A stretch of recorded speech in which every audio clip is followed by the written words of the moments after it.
Welcome, folks. We're going to get started now. Um, Thank you for being here today, everybody. My name is Ray Crossman. I'm the president of Adler University, and we are absolutely thrilled to be hosting today. And that we're here hosting such an important meeting. It's important to us because Adler University was founded in 1952 as a harbor against people who were deriding Adlerians and as a safe harbor for people who were putting down Jews. So our founders were Jewish Adlerians. They couldn't walk onto a stage at an academic conference or a civic gathering without people leaving the stage because they were Jews and because they were Adlerians. And the perspective of Adlerians is a perspective about community wellness, a perspective that wasn't very popular.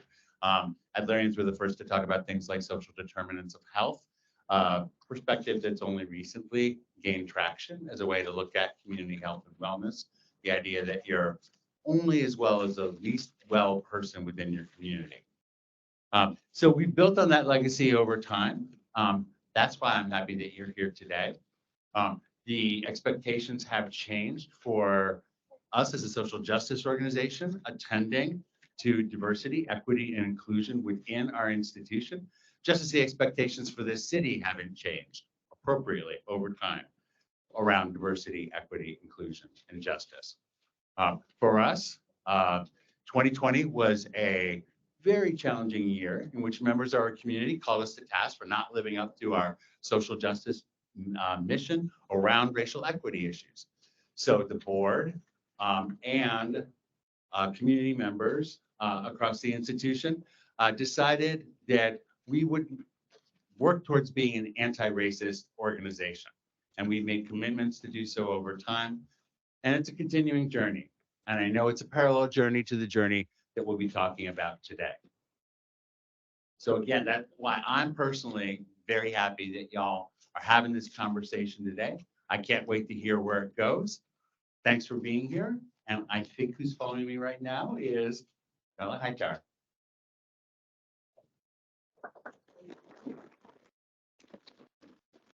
Good afternoon, everybody. You sounded so dry. Give me some energy. Good afternoon, everybody. Thank you so much for joining us today. My name is Darlene Hightower, and I'm the president and CEO of the Metropolitan Planning Council.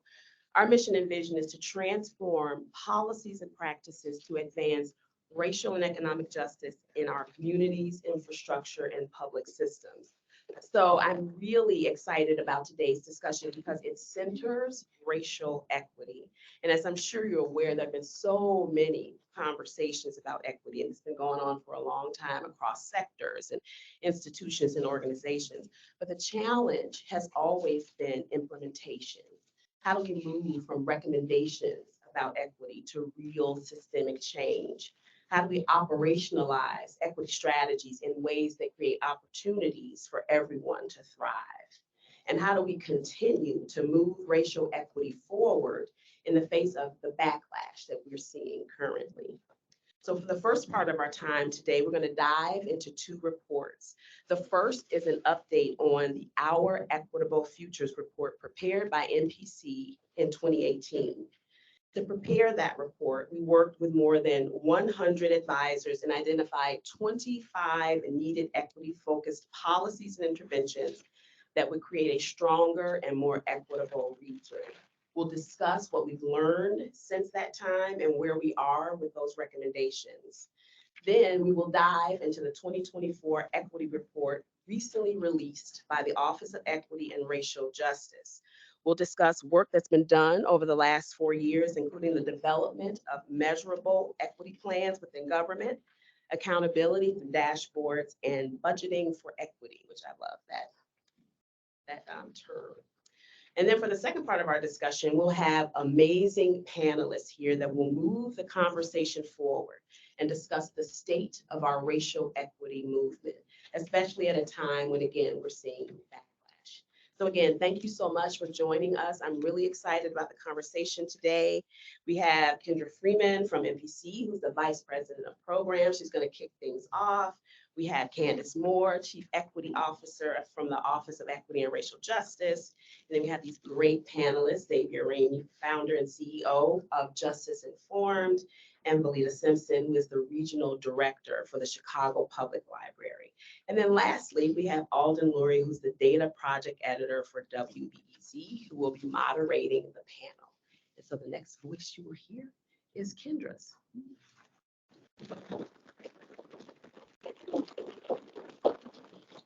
Thanks, Arlene, and thanks again to everyone. It's cold outside, and y'all braved the elements and got here. So we're just grateful to have you, and also just want to acknowledge the folks who are joining us on live stream as well. But I get to talk a little bit about MPC's work in the time that we spent reflecting on the progress from our equitable future. So many of you are aware in 2017, MPC published A Cost of Segregation, which was a two-part study examining racial and economic segregation in the Chicagoland area. In many ways, The Cost of Segregation was a conversation starter. It was a way to illustrate how disparities play out across the region in dollars and cents. And it was also a way for us to talk about the negative impacts of segregation to all of us. But the cost study, it challenged us as an organization. And many of you who are sitting in this room challenged us to push beyond the narrative of racial segregation and to grapple with and name structural racism as a root cause of what we needed to solve for. Our equitable future sought to do that by naming racial equity as a pathway forward and setting some near-term goals to shift policy and practice in this direction. Hardest part of what I'm going to do today is have to make this thing go and go click along with how I'm talking. So here we are now, 2023, 5 years later, and we shared this ambitious roadmap, and we thought it was a good time for us to pause and reflect and take stock on the progress that's been made and how we can continue to build equity in the built environment. Our region has seen some foundational shifts along with the rest of the world that really intersects with the onset of a global pandemic and the resurgence of a racial equity movement in 2020. To better understand how our equitable future recommendations have advanced and how the policy environment has changed, we reached out to our original advisors on the cost in our equitable future study, which was over 100 folks. We did that through in-person interviews and stakeholder surveys. And we did that over the summer and the fall, several months of just talking and kind of looking at policy and looking to see where things have moved. And there's been some significant progress. Of the 25 policies that were proposed in the report, we found that 8 of them have been implemented or been made operational. And we've seen significant investments in equity that were not named in the report. So in addition to those 25 things, outside of that, we noted some other major shifts as well. I'm not going to talk about all of those. Okay.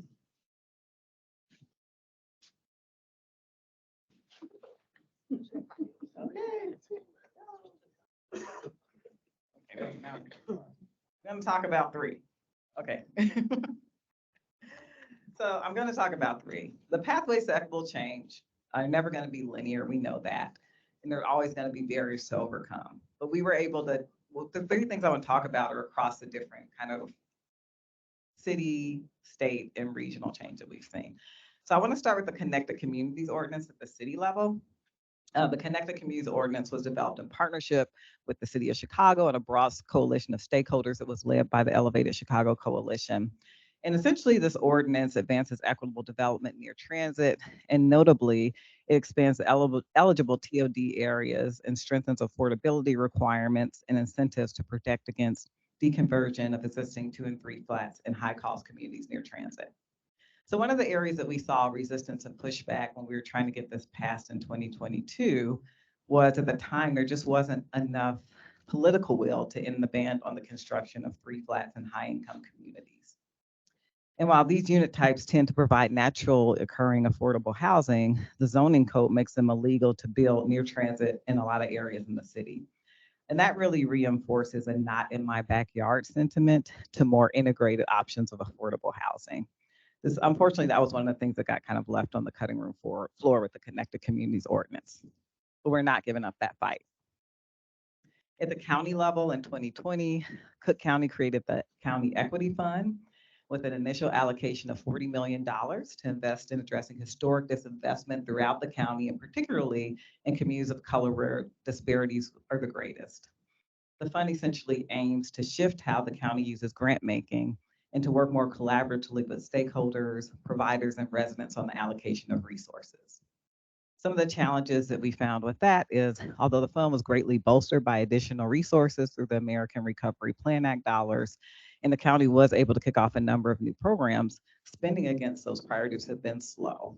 And we know with bureaucracy, getting those dollars out the door to the people who need it most sometimes takes longer than it should. And then the last thing I wanted to note at the state level is the Safety, Accountability, Fairness, and Equity Today Act, also known as the Safety Act. That was passed in 2021, and it advanced extensive reforms around policing, pretrial, and corrections components of the criminal justice system. Notably, the Safety Act led the nation through passage of the Pretrial Fairness Act, which abolished cash bail, created an oversight board to oversee data collection and analysis, and revamped pretrial release procedures. Now, you kind of had to be living under a rock if you didn't hear about the pushback against the Safety Act, because it was everywhere. There was incredible pushback against the provisions, particularly around the Pretrial Fairness Act, including an effort to repeal the law, and pervasive misinformation and harmful media dubbing it the Purge Law. I mean, to the point where you would see commercials with like clips from the movie The Purge in there. It's ridiculous. So we know that even though progress is being made, pushback still exists. So as we begin to reflect on what we've seen over the past 5 years in conversations with partners, as we were building out the retrospective and the look back, there's a couple themes that became apparent. I think the first thing that we saw and we heard a lot was equity can't be siloed. And so equity can't be confined to a single role or area. It has to be integrated across public, private, and corporate sector institutions. While dedicated staff and resources are needed to lead this work, to truly realize meaningful change, there must be an organizational commitment to equity as both a process and outcome. And I learned that from Candace. That means alignment of commitment, values, and resources for the long haul. Narrative change is great, and narrative is great, and conversations are great, but it's not a substitution for action. So there needs to be greater support in developing implementation strategies that reduce racial inequities and support the culture change that make equity, justice, and inclusion values actionable. We heard this a lot, particularly as we've been working around supporting city agencies who are grappling with this. And we keep hearing the need for support for support to operationalize structural equity across the sectors. And then we know that change is just slow. I mean, sometimes it takes a long time. Authentic efforts will inevitably disrupt traditional hierarchies and requires shifting and sharing of power. Institutions and sometimes individuals that steward power and economic interests have been slow to change, especially in the ways that they distribute resources. The need for transformative and effective practices is clear, and an incremental approach will only yield incremental progress. And finally, sort of finally, we rise and we fall as a region. Although there's been significant progress, the progress across the region has been uneven. So competing interests, a lack of shared goals, and unclear targets diminish our ability to see large-scale change. We need to figure out how to move together and to create a shared vision for what regional success and accountability looks like. And I guess if I had to add one more thing, I would add, you can't go it alone. And I'm really grateful the MPC and I have had such wonderful partners in this work over the last 5 to 7 years we've been doing it. Many of those partners really helped us co-create the roadmap, and many of you have been the implementers of that work. And one huge implementer of that work has been Candace Moore. So I'm really excited to invite Candace to the podium to share about her work as our first Chief Equity Officer for the City of Chicago.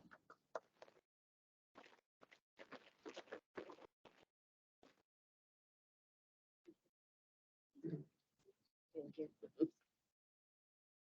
Hi, everyone. Good afternoon. So again, my name is Candace Moore, and I have the honor of serving as the City of Chicago's first Chief Equity Officer.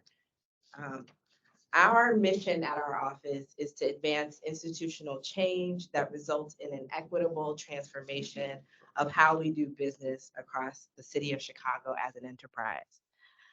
Many of you know that my background is in civil rights law, and how I got here, part of the reason I said yes to this role in government is because I saw the opportunity to fight for racial justice from the inside. Because I believe that in this journey towards racial justice, it's not just about how do you break systems of oppression. It also has to be about building the systems of inclusion that we want for our communities to thrive.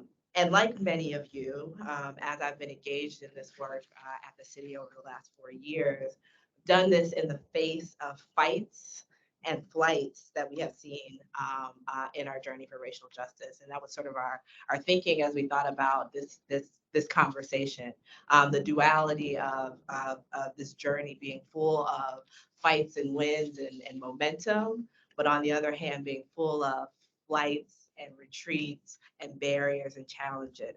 And so naming that and talking about that is important for us as leaders in the work, as we think about what does it really look like to sustain this work. So I actually want to start by, I'm gonna have the same problem Kendra had. I want to start by going back to the summer of 2020. And I think many of us can recall, there we are. Many of us can recall the moment when George Floyd was murdered and the conversations that it spurred. In many ways, it really was an inflection point across our country and really the world in the longer quest for racial justice. And in that moment, we saw a lot of things happen and emerge.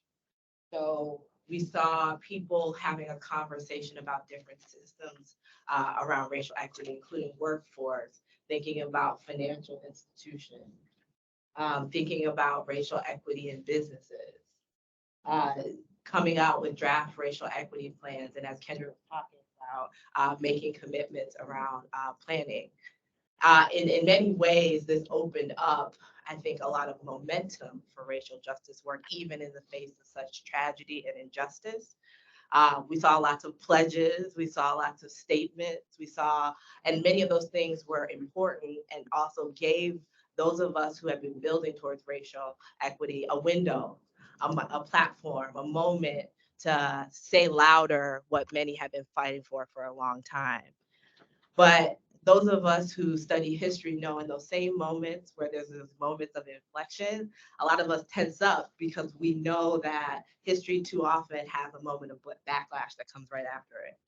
And so the last 4 years have also been fraught with some big backlash, whether we're talking about the Supreme Court striking down the use of affirmative action in college admission.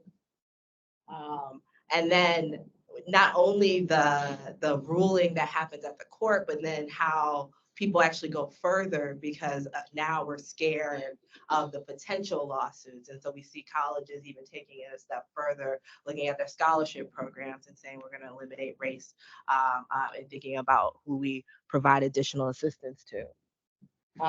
We see attacks on critical race theory in school. And really looking at schooling and the history lessons in school, saying we can't tell this more comprehensive story of America and some of the systems that have contributed to the racial inequality that we see.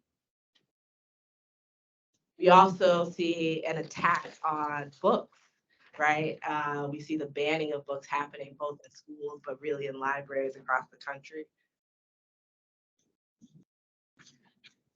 And we also see attacks on ways of thinking about investment and how we can invest equitably into work in our communities. And so I show these things to remind us that this moment that we've been operating in is fraught with both this opportunity and big statements and promise for change, and commitments to change. And at the same time, we see real attacks, real retreats, real flights. And that is part of the backdrop that I talk about this work that we were trying to do at the city, right?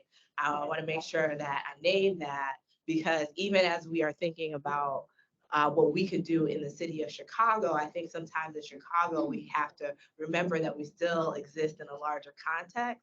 And even when there is opportunity here, what we build matters. And so with that, I want to talk about what the equity report really means to me and what I hope it also can mean to you.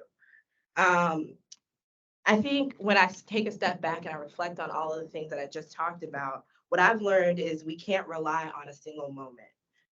Sometimes there's going to be moments where the wind will be at our backs, propelling us to move faster, further, and more powerfully than we could have imagined.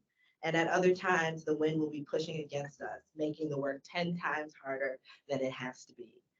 The question that I have held and that my team has held in our work is, am I building the kind of change that can stand regardless of how the winds may blow?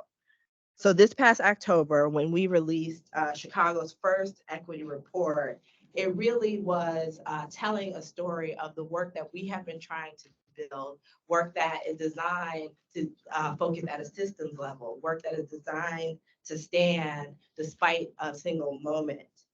I'm going to take you through some highlights of the report, but before I do that, I want to explain what I mean and how I hope that it begins to answer this question that I posed. Am I building the kind of change that can stand regardless of the winds that may blow? So the first aspect of this is about accountability. We have to say what we mean and mean what we say. So yes, we want to make statements. Yes, we want to make plans. Yes, we want to commit to actions. But along with that, we must also build a system that reinforces the progress that we need to make towards those plans and towards those statements and towards those actions. This work is also about transparency. We're trying to tell our story along the way. We're trying to lay the tracks for the work that we've been building, not just at a moment where there's an opportunity for a ribbon cutting or a press release, right? We have to talk about this work. We have to talk about the ways in which we can make real progress, but we also have to name and be honest about the challenges that are happening along the ways.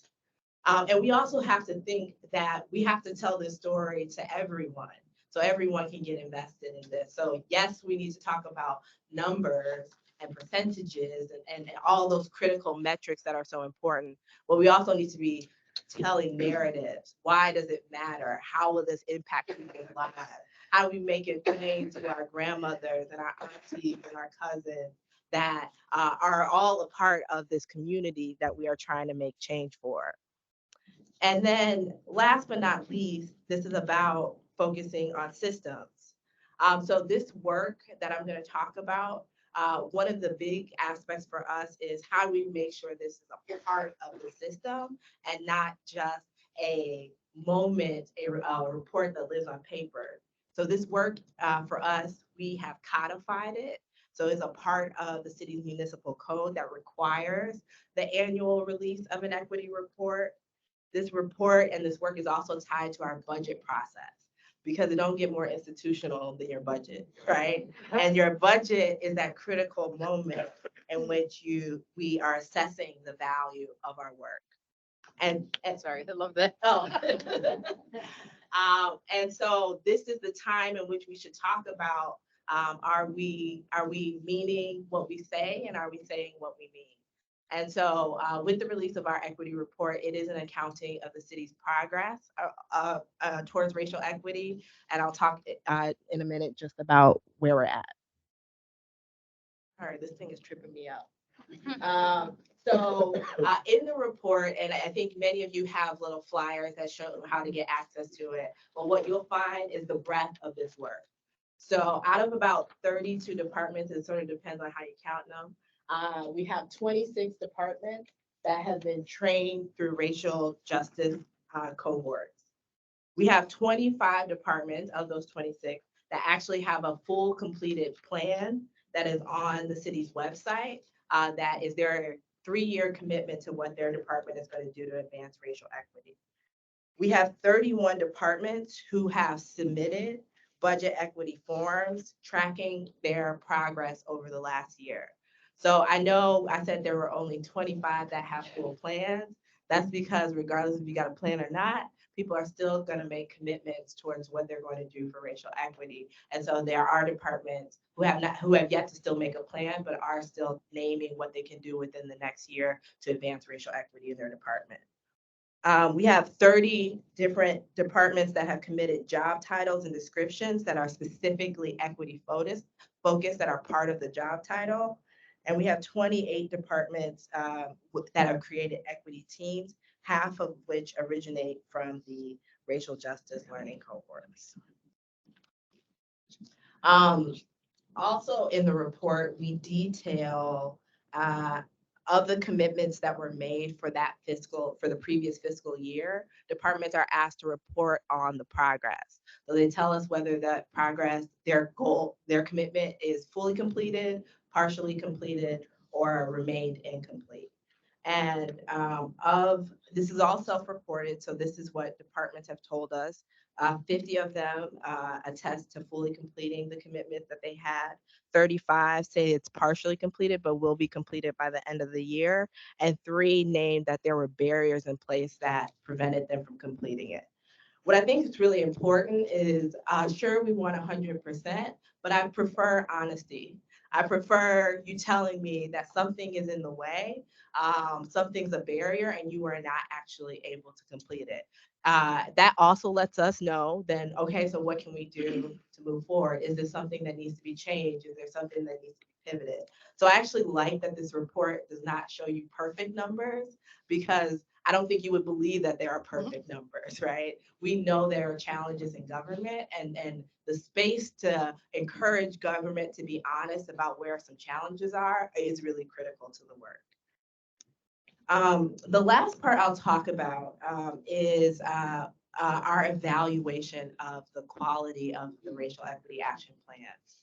So this was a specific part of the report where our community members actually said, hey, Office of Equity and Racial Justice, can you actually evaluate the quality of these plans? Because we want to know your perspective on how far are some of these plans going. And so together with our community members, we came up with a scale that was rooted in the work that we were doing, from transactional to transformative. And we rated the plans based off of the things that we had learned in the cohorts and had been working with departments to see, even if you have a plan, is your plan largely transformative, or does your plan really step into transformation? Again, not perfect results. So in a perfect state, we want everybody to be doing transformative work. The reality is, though, even though we've been at this for the last 4 years, we're still just getting started. And so I think it's real to that we see some emerging with more transformative work, but a lot still in that transactional and emerging state. The goal is to grow that. But again, I think it's really important that our departments and that government feels supported enough and safe enough to actually talk about where you're starting, where you're going, where you're hitting challenges, and where we can go moving forward. The last thing I'll mention here is that, so this is just the reporting part. What I'm demonstrating here is that this reporting is a part of a system of accountability. We as an office work with departments to come up with those plans, to name their commitments. But we have built it into that system around the budget so that every year we have to account on that. And so the idea of that is that, how do we make racial equity a part of the way government works? How are we actually building the system of inclusion, of equity that we actually want to see? If this racial equity work can't just be, I did it because Candace asked me to do it. It needs to be a part of the system. And that's been a big lesson for us and a big challenge in figuring out how to actually make that happen. And so today, I can say I'm really proud of all the progress that has been made and the institutional foundation that we've set. I don't know, for some, I guess this is news and others know this very well. So I will be transitioning out of my role shortly. I know, so sorry. But I wanted to say this in this context because I am so deeply proud of the work that we've been able to accomplish. It's part of the reason why I feel like now is the right time for me to transition. Because one, this work cannot be about a single leader. I had a moment. I've worked with so many great people to build a foundation. But if this work is truly going to be systemic, it's got to be about passing the baton. And I think that is a lesson that we have to learn in our racial equity movement. In order to do that effectively, I think there is a responsibility for all of us, including everyone in this room, to be engaged in this work, to understand this work, to know about this work, and to reinforce the expectation that this work moves on. So my ask as I approach departing my role is one, read the report. Two, figure out a way to be a partner to so many of our departments that are trying to figure this out. This work is not perfect. Many folks know that, but many folks need the encouragement, the partnerships, the ideas to work together to try to come up with something that works better for community. And so being a partner sometimes means supporting, and being a partner sometimes means challenging. But ultimately, hold us accountable to making sure that this kind of system change continues and that we are setting this up for the long haul. So with that, I will say thank you. I know I probably took way more time than I was supposed to, but we also have a great panel, which Alden is going to lead to talk a little bit more about this moment of fight or flight.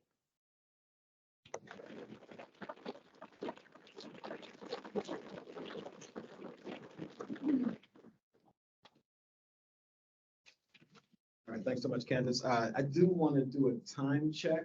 By my unscientific watch here, it's 3:41. And are we still going to the time that's shown on the runner show here?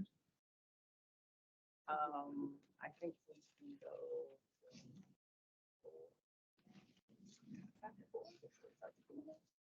go. Okay. Great, great. All right, so I would invite the panelists to the stage. Come to the stage, as Martin Lawrence used to say.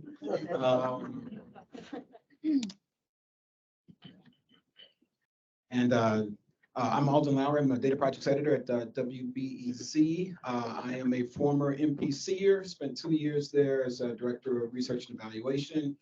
Worked alongside Kendra, who is fabulous, if that isn't already apparent.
being affirmative to address it, because we all participate in inequitable systems. We all have different roles and responsibilities around it, but there is something that we all have a responsibility to do to create the overall impact that we want to see.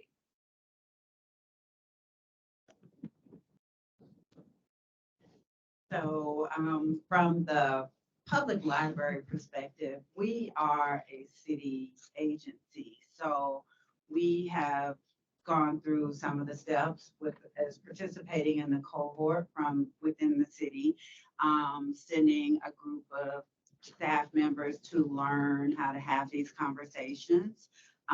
We do multiple things. We create programs for people to participate in, to learn about race and equity, diversity, inclusion.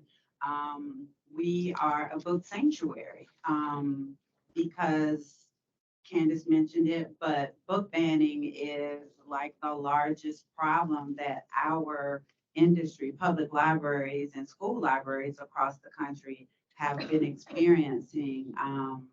Threats, terroristic acts towards library workers. And so our governor has we just recently have a new law that bans book banning for the state of Illinois, and we are the first state to do that.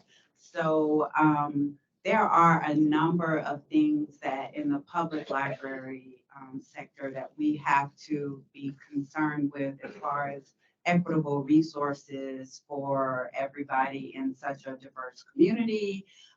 There's redlining. If you look at all of the maps in the city, you'll see they all look the same. We just recently had a meeting talking about that. As far as like our library cards where they're blocked, where we're fine free now, but there are still a number of people that have banned cards. And so these are the types of practices and systematic things that are taking place that we have to address and be creative to try to make things a little more equitable and balanced for everybody in the community. Yeah, that happened there. First off, what's up, y'all? It's good to be here. The lens that I'll be speaking through is primarily one that comes out of the work that we do at Justice Reform. We primarily face the private sector. So we are a for-profit consulting firm based on anti-racist values, operating as a social enterprise. And our goal is to ensure that the work of racial equity and any type of equity, let me just say that racial equity is one type of, that we engage it through an assumption that we designed for injustice. So we must design our way out of it. But also that it's not just the question of what people like and what people want, and whether they want us to be equal. It's the reality that some people actually just don't feel good when somebody else has as much as they do. And the reality of the ways in which we internalize the work of hypercapitalism, the assumptions that we have as it relates to militarism, are also part of the ways we shape the American identity. And until we deal with that, those broader questions of how we see ourselves, of how our very identities are constructed around a prerequisite that we stand in competition, one, with one another. Secondly, that we ensure that we're not committed to safety, we're committed to security. We're committed to ensuring that I can protect my assets against what you don't have, versus I can share and equitably create my assets in such a way that it doesn't deprive you of having any at the same time. This is a problem of the American culture. It's a way in which we teach. It's a way in which we raise our children not to be Martin Luther King, the way we raise them to be lawyers. And not to say anything bad about lawyers, but the question of the importance of civil rights versus contract law is very important. And there's a reason why there's more contract lawyers than there are people in the ACLU. And so when I say that, I say the assets that we have to even encourage, not just teach people about racial equity, are very much diminished in contrast to the assets that are set to act as if or perpetuate the assumption that racial equity is an option because racism is an idea, not a fact. And so when we're talking about acknowledging that racism is real and then setting up actual strategies and structures to operationalize the intentions of racial justice, which I will say is different from racial equity, we're running into this issue of some people actually don't want it. It's not just that they don't know what it is. If you told them what it was, they would say that they don't like that. Some people want to be billionaires. Some children are growing up, like when I was growing up as a young Black man in North Lawndale, which is on the best side of Chicago, the west side of Chicago. You know, if you can't compete, you can't compare. You know, it's the reality is that I was told that because I'm a 6'5" Black kid and I was that tall when I was in high school with Whitney Young, they were like, you need to be using your body, brother. Get out there and play some basketball. That's the best route you have for you. Now, for me as an artist, someone who was interested in poetry and chess, and I was a captain of the chess team and poetry, all this, that's just not an idea that fits within the imagination of what a Black child can be in the city of Chicago. And so when we have that as an internalized expectation, that immediately becomes a limit on the opportunities that I would have to avail myself of in the actual labor market and the ways in which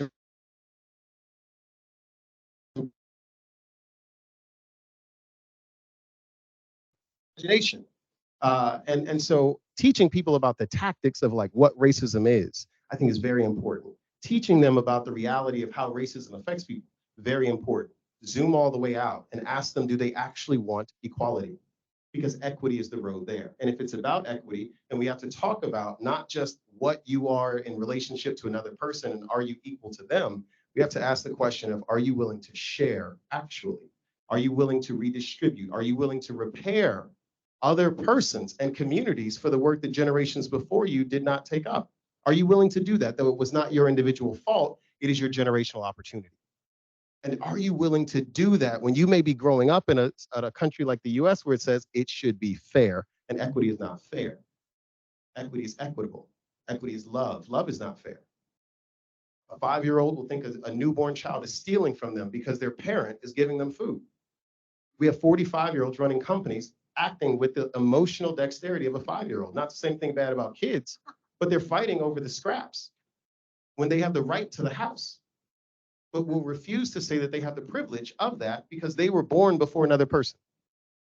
And so this is why I say when we talk about acknowledgement and we talk about education, we have to zoom out. We have to ask ourselves, are we in constant agreement with the dynamics and the histories and the assumptions of American culture? Or will we do as some few of us choose to do, stand in not just contrast to it, conflict with it on a daily basis? Wanted to have a follow-up to that. Xavier, as a fellow Dolphin, I say this with a lot of love. Oh. Southside, you know. Went to Kenwood then. I'm so excited about the northwest side. It's got some nice bungalows. Northwest got some good bungalows. That's true. That's true. Indeed. That's true. Shout out to Belmont Crate. That's my neighborhood. Oh my God.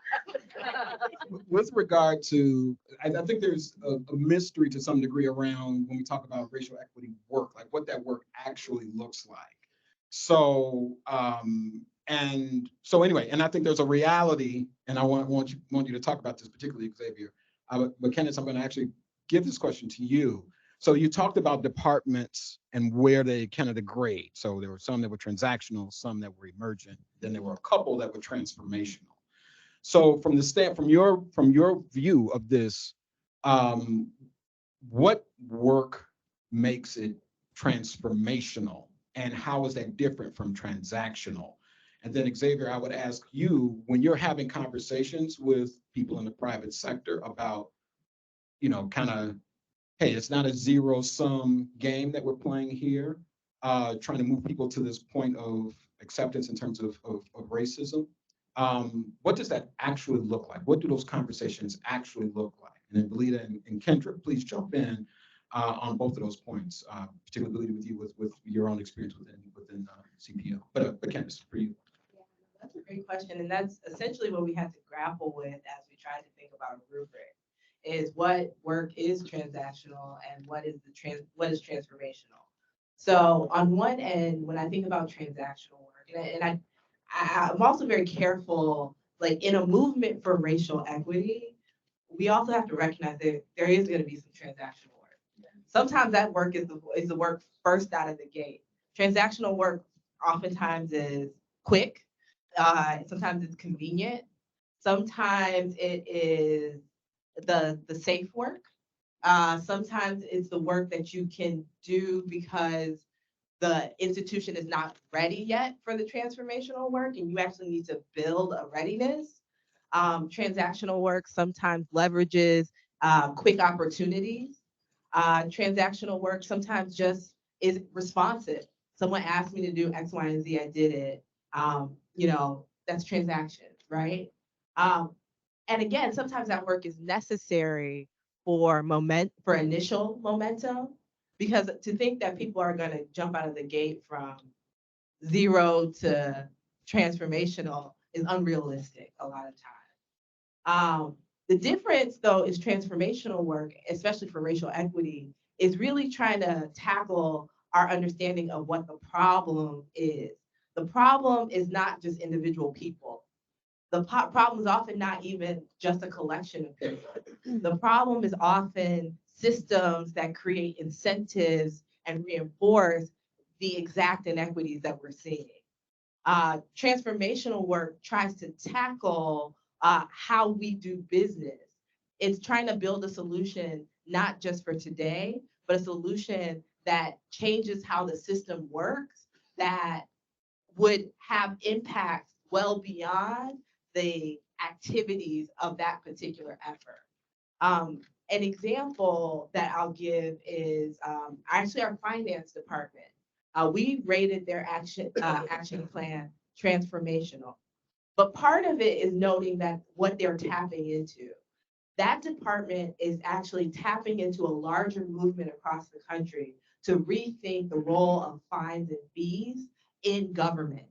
That it recognizes that there is an incentive for government when it comes to fines and fees. That is how part of our revenue comes from. But to say that we shouldn't do that in a way that taxes the same population that we're charged to serve. So many of our services are about supporting low-income families and providing services for hurdles and challenges. We should not be perpetuating those hurdles and challenges. Is a much more transformational idea to say, how do we really think about this as a system that is working, and then think about our role.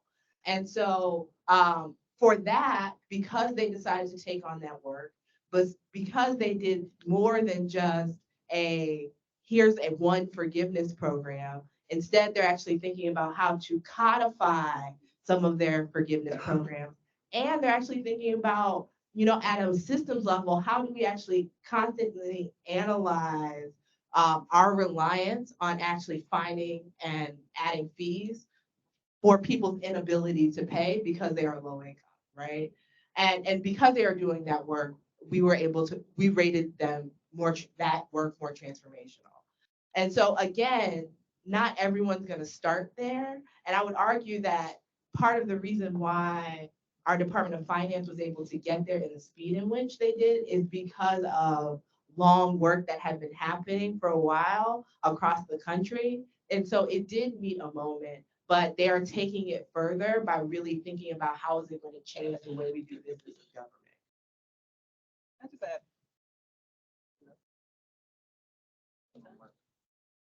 I just wanted to add one, a kind of a plus one to what you were mentioning around the challenge of problem definition. MPC has been fortunate to work with the Department of Housing on helping them operationalize some of their work internally. And we've been really doing process definition, problem definition, and process improvement support with them. But I think part of what's been effective there is not just kind of looking at the data around the problem, but really helping people take a step back and look at the systems, because especially when you're working, in the public sector, it's just get the work done, you have so many deadlines, you're short staffed. I think part of what we were learning is it was such a relief for them to be able to have time to take a step back and be thoughtful about the work that they were doing, because I think most of the people were holding the values that they wanted to bring a stronger equity perspective in their work, but didn't have the time or the resources to step back and kind of look at the system and how it was perpetuating inequities and how they could change that.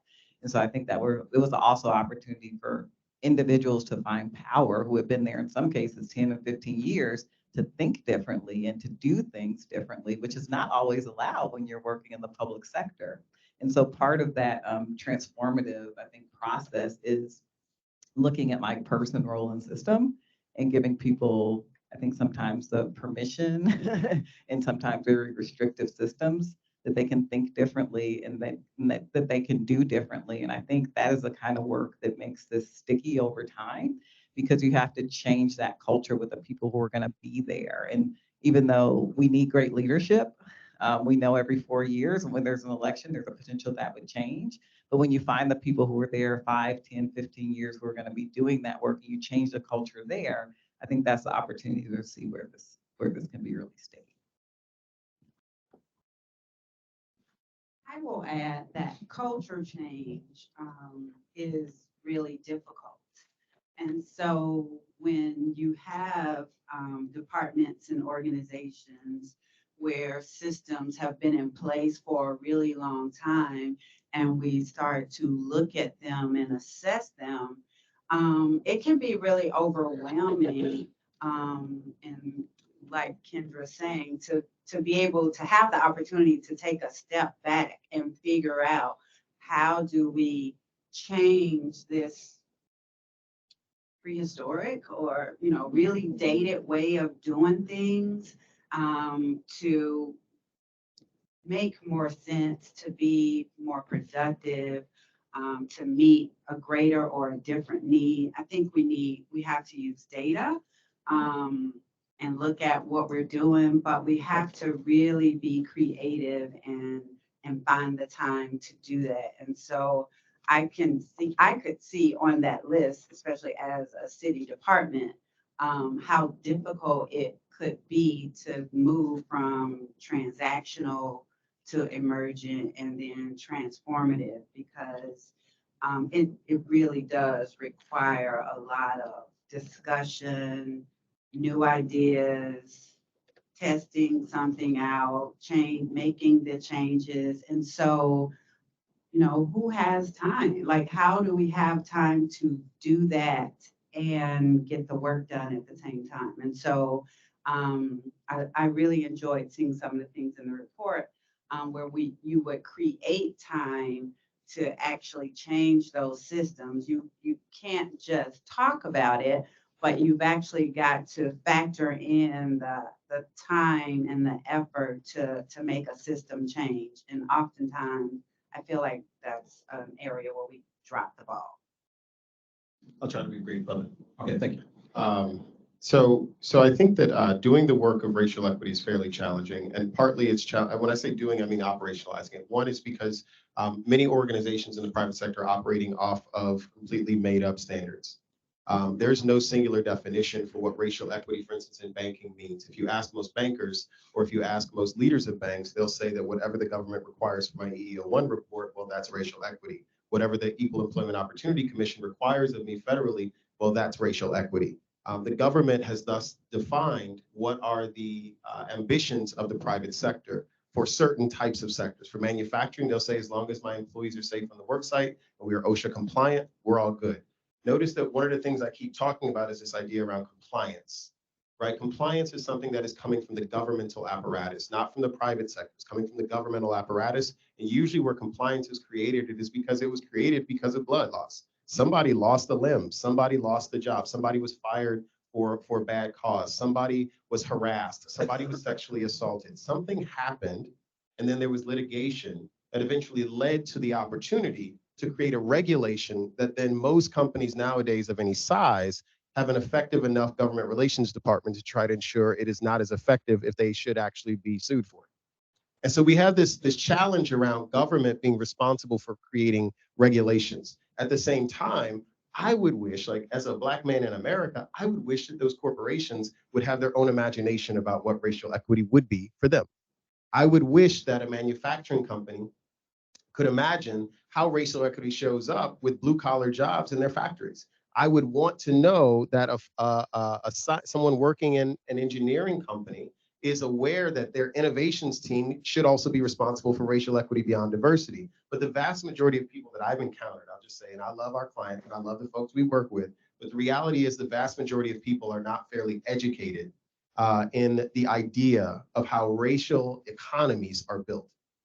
They are also not required or being held responsible when there is a racially disparate outcome towards particularly people of color as it relates to their business operations or their core services that disproportionately affects communities of color, but which is not a compliance requirement instilled by our government.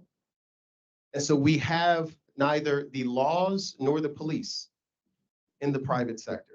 We have neither the imagination and in many places the ambition to actually engage this work. And so this is why I think right now we're at this really awesome generational moment where for all of us in this room right now, we are the folks who are in a time in American history where we have the statutory safety under the Civil Rights Act. Anyone in this room who's a person of color, a woman, or queer otherwise, you have the statutory safety based off of certain regulations to say you matter at work, to say you should be seen in the community spaces. We have that safety.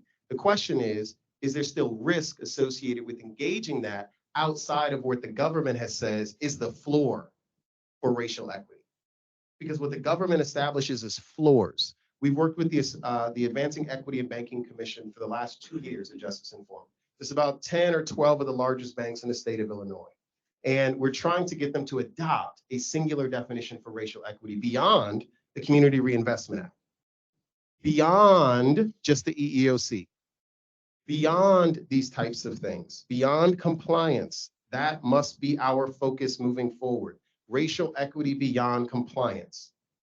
We cannot be talking about the floor anymore. And many times, for those of us who are practitioners going into those spaces, I think, and this is not to be hard on us, but I think the judgment starts in the house, like the good Lord said. We have to be far more equipped. We have to be more verbally accurate. We have to be more imaginative and invitational. We have to be inspirational to people we hate, to people who block us, but have power over our futures. We have to know how to heal and to love ourselves enough to invite them into the world that we want them to live in. As Miriam Cabo, one of the godmothers of prison abolition, once told me to my face, she said, Xavier, how will you invite the police you're protesting if they put their badges down? Is your heart ready to invite them in community, or do you think you're just gonna put them on some island? What are you gonna do with your hate? Because that's gonna affect the community we're trying to build. And so us practitioners also have the work of preparing our hearts for the work of a racially just world. And people can tell when we aren't doing that work. I think that one of the challenges, and James Baldwin talks about this a lot, one of the fears of white America is that Black people will do to them what white folks have done to us. That revenge is actually within our hearts. That's one of the things that stalls out the progress. And the assumption that if we should get some level of control, if we should be able to accumulate and organize power effectively, that we would unleash a flurry of violence and racialized harm at others. I think my people have proven that we have one of the greatest capacities for mercy in this world. But at the same time, that doesn't mean that it diminishes the fear. And we do not currently have power. And when I say power, I mean title, I mean economic dollars, I mean political strength, and I mean unity. Because where we do necessarily have title and dollars, we still don't have unity. And it is the collective that forces the demand. When W.B. Du Bois said, it is power concedes nothing without a demand, not only without a demand, a collective unified demand.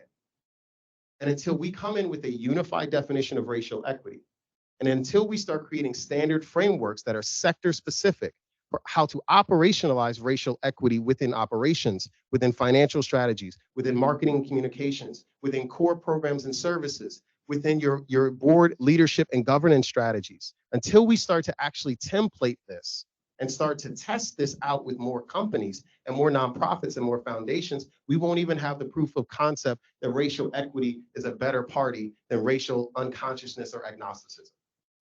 We have to do that work. And that's the generation we're in. That's not the promised land. That's the testing ground. I'm here for that. I'm a Leo. I'll take claps. All right, It's still Leo season.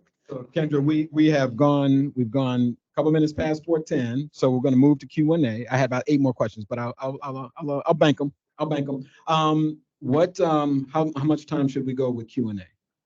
We have about probably 10 minutes. 10 minutes? Okay. All right. We'll go, gentleman here in the middle. Candace, as I was telling you before, has your office even touched CPS or the Park District? Yes and no, so is the honest answer. As I think most folks know, CPS, the Park District, are sister agencies to the city. And so a big part of our systematic apparatus is really leveraging the city of Chicago as an institution and some of its systems. Now, so when I talk about the budget, when I talk about budget equity, I'm talking about the city of Chicago's budget, which means I'm not talking about CPS's budget, Parks budget, et cetera. So in our equity report, for instance, you will not see Chicago Public Schools, you will not see the Park District. Now, where I say yes is though influence still matters, right? And in many ways, we're all still in the same game of government and we're still very much related to one another.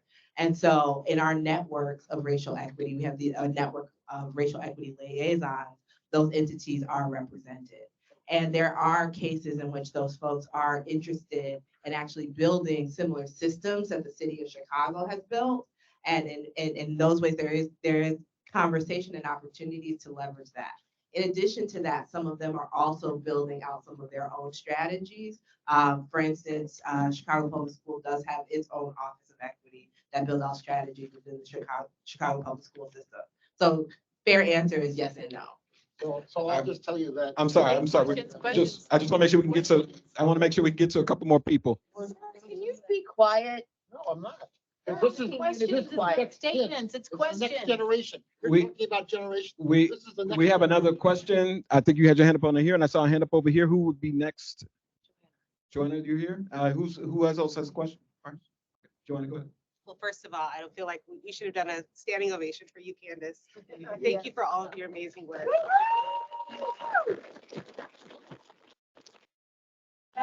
Maybe you want to reflect on it too. I'm not asking you to name names, but as you worked as many years as you have on this issue within the city, what are the range of broad skill sets that you lean on the most?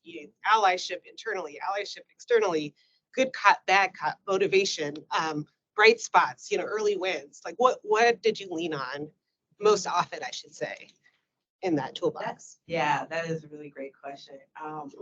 On one end, like relational skills. At the end of the day, change takes relationship, right? And building relationships, seeing that at the end of the day, I'm asking people to work with me to do something different means I need to invest in people. I need to understand who they are and some of the challenges that they face, how this work impacts them, to what your point is, how is it impacting you personally? And just connecting first and foremost on, I know this job is hard. I know you see some of the challenges that I'm talking about, and actually just building a bridge for folks to see themselves in the work, right? The other big skill set is teaching. At the end of the day, this work is about teaching people how to do something differently. And so me and my team joke that we use a lot of straight up strategies from education, thinking about what does it mean to actually grow capacity of leaders. Because at the end of the day, although I'm the chief equity officer for the city, I can't replace most people's jobs, right? I don't know the technical expertise that they know. I don't want to be honest. But I need them to take their genius, their expertise, their technical capacities, and apply it to a strategy of racial equity. And so to that end, my responsibility to them is to teach, to actually prove and say what I mean. I say racial equity, I need to define it, right? Someone tells me they need an example, I need to go find it for them, right? I need to help them understand and build the skill set to get there. And I think when you start to lean into that, in some ways, that's the hardest and the longest part, is actually teaching folks. Designing some of the systems work, it's challenging, but it's possible. But if you can't get anyone there, then it's a plan on paper. It doesn't become reality if the culture doesn't shift and the capacity of people don't shift along with it. I would just say that I think flexibility and curiosity and initiative are some of the three most important skill sets to be in this space. Nothing's going to work.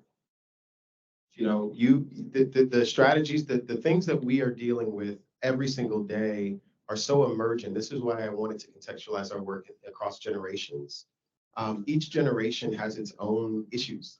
It also has its own opportunities, and it has its own windows of opportunity and time. And if we're not cognizant of what's possible in our time, we're going to be dealing with a different situation in a couple of years. And that's just the reality of it. You know, the reason why bail reform took so long was not just because bail reform is hard. It's also because of the ways in which our strategies didn't necessarily work when we were fighting for the abolition of the death penalty in Illinois in the 80s and the 90s. Right? Like there's things that are possible in time, and there are things that you just give up on because your window's gone, homie.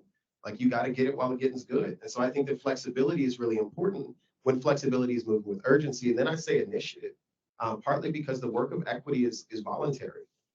No one has to ever hire Justice Inform to do anything. There's no, like, we're always going above compliance, and we're often in conflict with our clients because we're asking them to move, like for racial equity, we're asking them to set the pace of racial equity to move beyond the pace of white fragility. Like that's a hard ask when you don't have to do it. And you also don't have the mathematicians who can prove it's financially more beneficial to do it. And sometimes it's actually not. Sometimes it's going to cost you something, right? So you have to be able to have initiative to wake up every day and say, I commit to this. This work of equity is really, it reminds me so much of a relationship because you just got to say yes every day. And it's a choice, yo. Like nobody's forcing you to be here. And you could go do your own thing. You could go do your own thing in isolation, and you'll probably be okay doing that. But we won't be together. I'm just saying, like, there's certain things that you can get together, and there's certain things you can get alone. And there's some things that you can't get alone. There's certain, like the safety that we need in our communities, we can't get alone. The alone strategy is a gun. Y'all know that, right? Like the alone strategy is just pick up a gun and protect your house, build a fence, build a wall. That's the alone strategy. Safety is make sure that your neighbor gets paid equitably at their job like you do. Yeah. That's harder. And what do you get out of that? Well, you get safety if you can see that. Right? Like that's hard. That takes an initiative to do it every day. And then finally, I'd say curiosity because I got a degree in economics and I never would have imagined I'd be doing this today. Right? I wanted to go work at the Federal Reserve Bank. And the reality is the importance of translatable skills can't be undervalued. But also the requirement to move beyond what your natural skills are and what your academic skills are is also necessary. So people come into JI and I'm like, you got to learn a little HR, a little finance, a little business design, a little accounting, a little bit of this, a little bit of that. And that's because the same thing that Candace put up there in the first slide, we're not talking about something that goes into one part of an organization. We're talking about a lens. And if we're talking about applying a lens, then you're going to have to understand all that the eye can see. And that's tough when it's just a job. That can feel like work. That can feel like a demand for professional development that ain't got nothing to do with me and my job or what I came here for, and just pay me my check. But injustice don't go to sleep. Like this is the check. So I would say those three personal attributes, I think that's what keeps me going in this very, very hard, I think also for my lifetime, singular season that we're in right now since the pandemic to the present.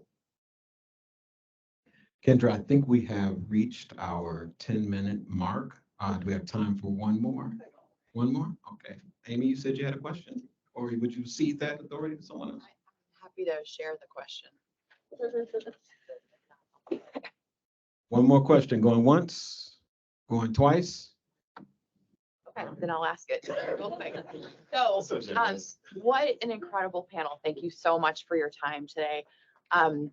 It's clear we're in this very fragile moment of the transition, both politically in our own city, but, nationally as well in terms of the future of the president and what's to come of the Supreme Court and whatnot. What advice, if you were to say one action step, Candace, you already invited us to read the report. We will do that as homework tonight, but what else? What's one or two things that you think we individually need to take out of this so that the momentum doesn't stop and that we continue to press forward with comfort around the conflict and around the leadership that it's going to take. So we don't write that cost of segregation report again 20 years from now.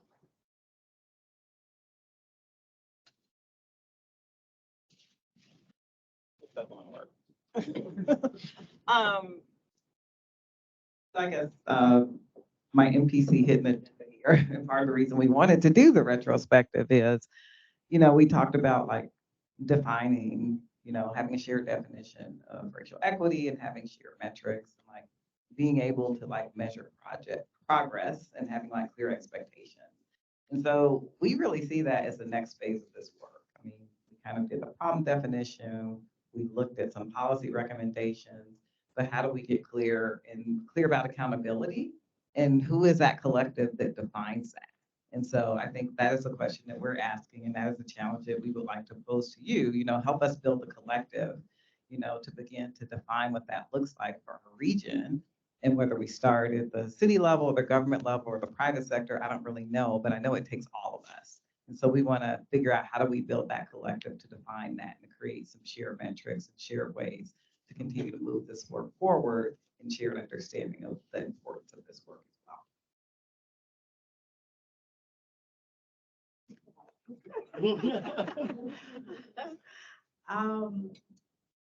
That's such a good question, and what's in my head is not even the most tangible, but what's in my head is really about the collective. When I think about challenges of transition, it's so easy to divide in those moments, right? And especially when I think about what's going on in our own city, I just see so much breaking and dividing.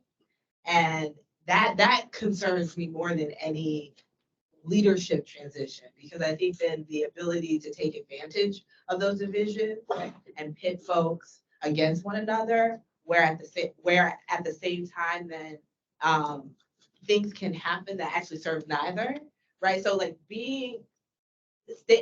continuing to find ways to bridge and to build and name the things that we actually want to see versus just calling out the things that we don't, I think is so important. So often after the question of, I hate that you did X, Y, and Z, so what do you want me to do? People are not ready for that answer constantly.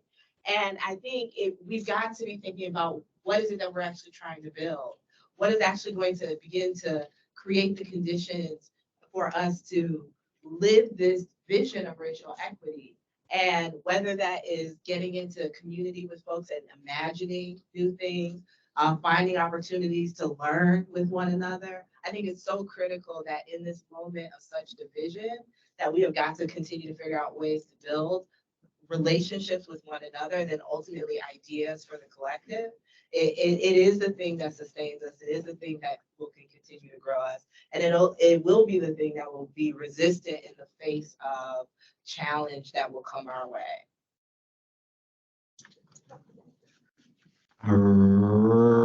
Reverend Ramey, do you have more words? Wow. I've been waiting all night to say that one. I hope you know. You know what, man? My grandma was actually a pastor at the AME church, so she was Reverend Ramey in my family. But I'll take it. I would say that one of the things that's become most clear to me is that, and I'm just assuming everybody in here is of the choir, that we somewhat agree that the work of equity is important, and that we came here because we have more than just a surface level interest in the work. We want to actually see it done. And so I'll speak to the question of what advice I would give to us inside the house. I don't think that we're prepared for invitation. I don't think that we're prepared for the challenges of a diverse world.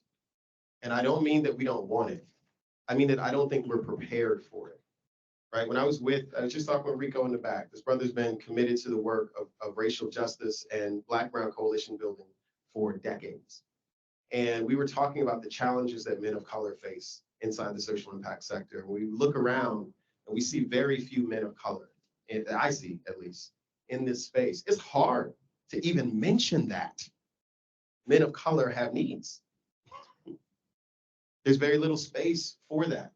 When we talk about the challenges, think about, when Donald Trump was elected, everybody said, hey, the Democrats, y'all were asleep on the job. You didn't listen to those white conservatives out in those rural areas, and then they went and voted. Not saying I want to kick it with those people, but just saying that it's important to understand that everything that's happening in the world isn't happening in your backyard. And that if you don't get curious and invitational, you're going to get lapped.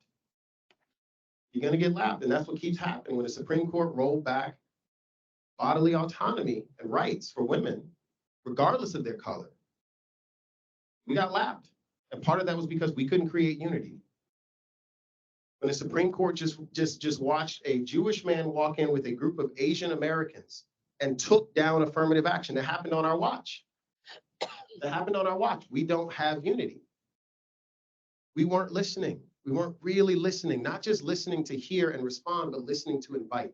And that goes back to what Candace was saying. So what will you say? What is the thing? What do you want versus what do you demand? And do you have an imagination for that? For saying not just what are you against, but what are you for, and how you invite those whose livelihood sits in not having that to the party you're trying to get them to come to.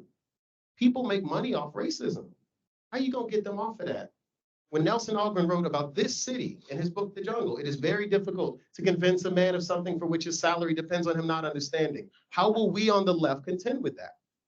How will we contend with the fact that we are asking people sometimes, though it's not zero sum, and we are committed to abundance, they feel you're taking food out of their children's mouths. So what's your response? What's your invitation? And I think that psychosocial and that emotional work of having our enough points, but also having a singular message of what type of world we're inviting them to, that isn't the destruction of their own, that's our work right now. And I don't think we're doing that well. And I think we can see that with the failures of the DNC. I think we can see that with the failures of the Democratic Socialist Party, even here in Chicago. I think we can see that with the challenges that IPOs are facing. I think we can see that with what's happening in the Supreme Court right now. I think we can see that with this paltry, lackluster, ain't worth doing it DEI in a lot of these corporations. We can see that everywhere. We can see it everywhere. And we are creating enemies out of people that just didn't know how to be our partners. And that's why the first thing I said was, we have to have an invitation. We have to have an invitation. And like Miriam Kaba told us, we have to prepare our hearts to invite the people we're protesting. All right. You got the offering plate? Hey. I got the first $5 for the plate. I wasn't even looking for money. I was just looking for the gold with the red on the bottom. I think we're gonna have to call it there. I want to invite Darlene Hightower up to close us out. But in the meantime, can we thank the panel, Kendra Freeman, Rita Simpson, Candace Moore, and Xavier Raymond. I want to echo that and just thank the panelists for a really robust, thought-provoking conversation. Real quick, some of the things that kind of bubbled up for me, some of the words: accountability, transparency, numbers and narratives, and unity, the collective coming together to move an agenda forward.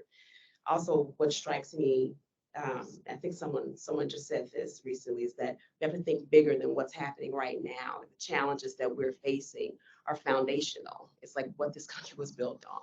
And so to dismantle that requires not just calling it out, but envisioning and creating the systems that we want to see. You can't just break down, you have to build up. And so with that, thank you everybody for coming here. We want to thank Adler for hosting us. We want to thank the Field Foundation for supporting us today.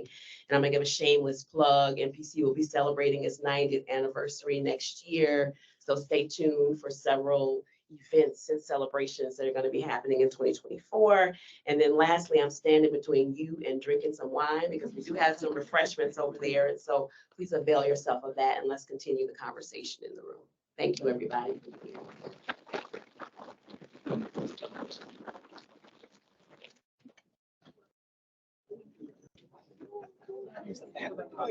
This is